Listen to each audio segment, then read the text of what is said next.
had a dream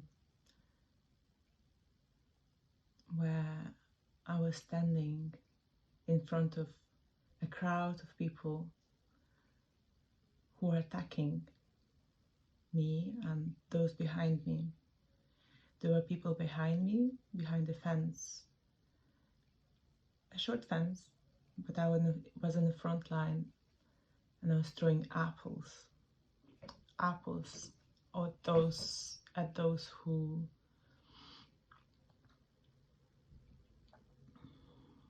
were attacking and fighting. At some point, there was no help, so I had to bring me more apples. So I ran out, and I dragged this basket of apples myself, and even though it was uncomfortable and I felt shaking in my body, and I felt the stress, but I kept carry on with the apples, dragging this basket with apples to me and carry it on, fighting, defending. And I think it's very, very significant because it reminds me of the story of the Eve and Adam. And it is quite interesting because if you look at this story in the Bible, both of them got tempted by the apple, but it was the Eve who was blamed for this and made wrong. And I think that happens a lot in our society for many generations, that it is the woman who is being blamed for things that everyone contributed to in that story or society. If we look at some cultural beliefs, for example, and norms, which I find quite, I feel passionate about it. Let's say women have to cover up and be modest and choose what they wear so they don't provoke men, they don't tease them, to misuse their power, for their boundaries not to be crossed, for not being over sexualized, for not being abused, mistreated, as if it was women's fault. And where in this is the man's role? And I know that in some societies, some cultures and religions, it's kind of a norm that I am a man, so like a untamed wild animal, right, who can't hold back their sexual desires, so I just take what I see or I approach. And I think that these times really should be over because it is not taking accountability and responsibility. It is both who has to take accountability for, in charge for our desires, to have the respect for another, respect for the boundaries, in this case, women's boundaries. Don't look if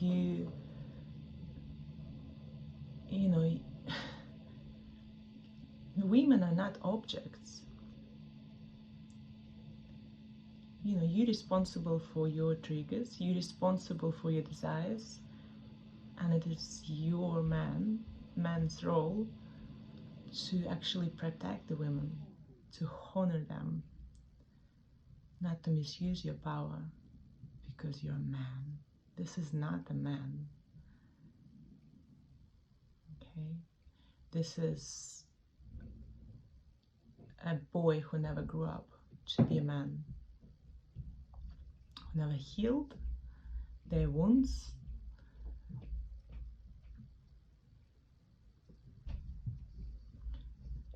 who's still in this ego development state, you know, of 3, 4, 5 years old. You know, I wanted that's it. You know, this omnipotence, as Freud says. You know, the world is all about me. You know, I want it, so I have it, and I don't care. And going about this with an attitude of impatience,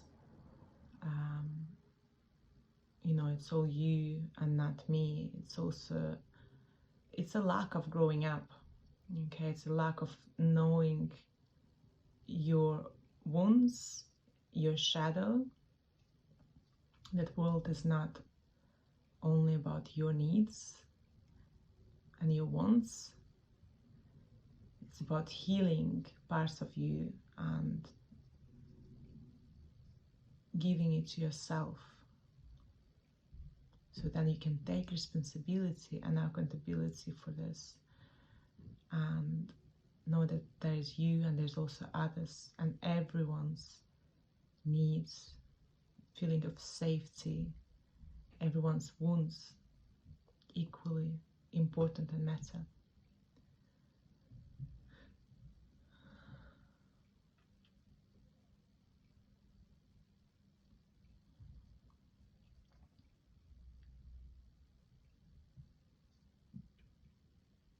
It is not your fault as a woman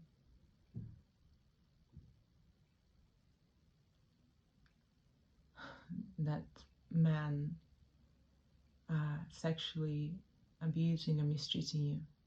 And it's time that we come into our power and recognize that it's never was supposed to be this way. I want to dress up how I feel is good for me. And there is also part of healing our own wounds, our own desires to be loved, to be accepted, to be special, because many of us, most of us, didn't quite get it from our fathers, who are emotionally immature, right? I love how my therapist said to me once that the woman is learning about herself and who she is and how she's related to from what she's seen as a girl in the reflection of her father's, of her, and the reflection of her in her father's eyes. It's really profound. So if her father is emotionally unavailable and distant and doesn't know how to be close and intimate and caring and protecting and make his girl feel seen and prioritized and special,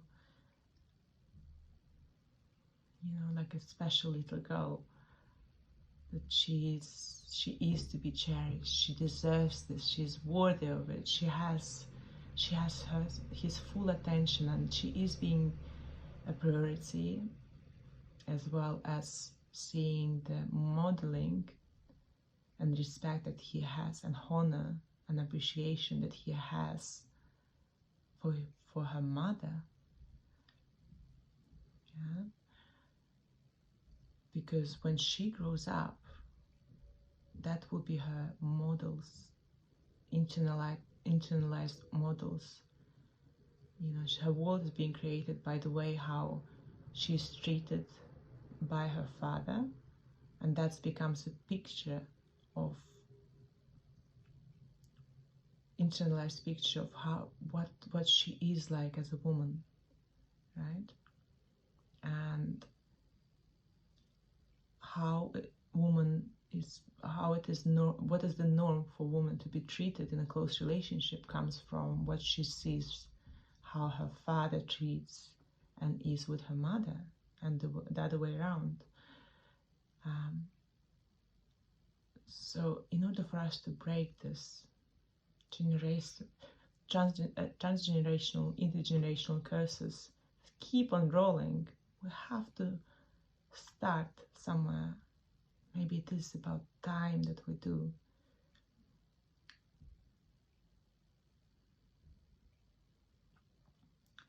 So I understand that for women, you know, it's also healing those father wounds. You know, this craving and longing for being seen, for being appreciated, for being honored, for being prioritized, for being heard and seen and accepted exactly as you are.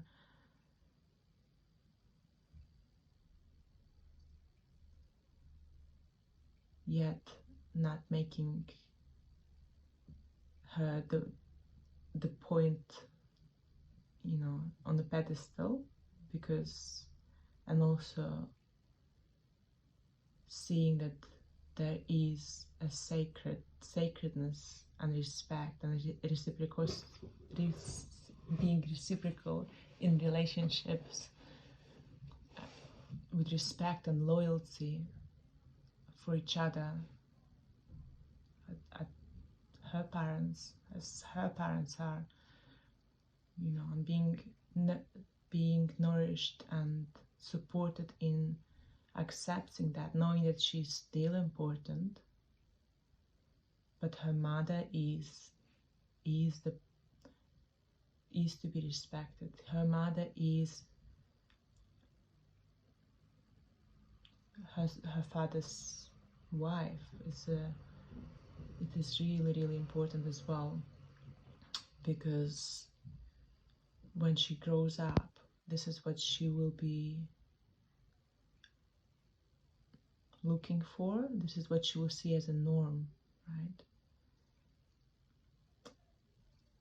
So this is the healthy dynamics, and it starts with healing, and there's our wounds. It's healing, you know, that wasn't received, you know, it was not there, or something that was not, you know, where we were mistreated, perhaps. Nourishing that, becoming that for ourselves that we didn't receive, because from that space, you know, we know that there is nothing wrong with us. There is nothing that we did wrong for not receiving that love, for not receiving that care. And we don't have to beg for it. We don't have to accept bad treatment, so that we can learn the difference between being disrespected and not, between being really taken care of and not, between being supported and accepted for who we are, not denying who we are to become what we're told that we're expected to become in order to receive these breadcrumbs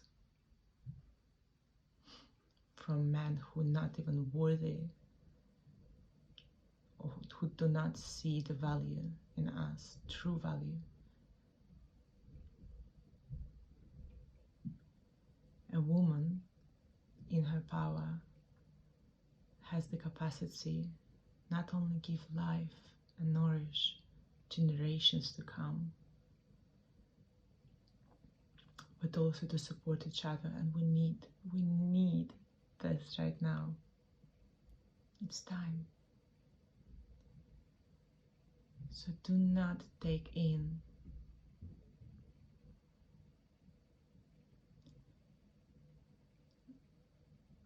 this rotten apples thrown at you as yours.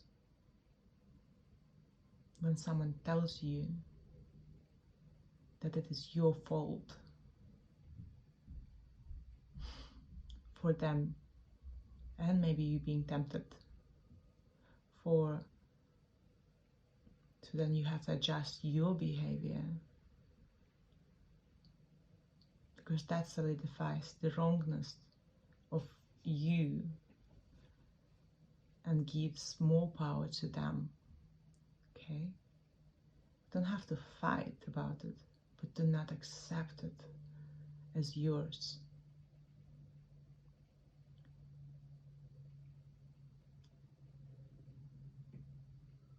It's time for us to learn who we are and who we're not, and develop a strong sense of identity. Because when we know who we are and who we are not, our strengths and weaknesses, there is no one who can take it away. This is when you become powerful, in a humble way, when you know who you are and who you are not, and then you can choose. You choose. You're not being dragged into choosing, influenced. It only happens when we don't know ourselves enough. It's a strong sense of identity. Healing, so we don't see things and react through our wounds as well. That's a big part of it. So this is why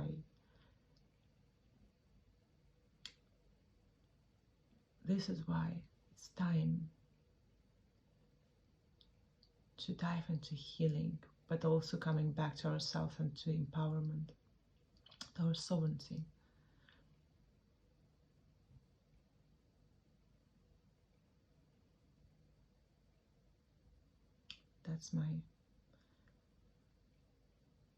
That's me throwing apples back of the things that are not mine. Okay. And for you too.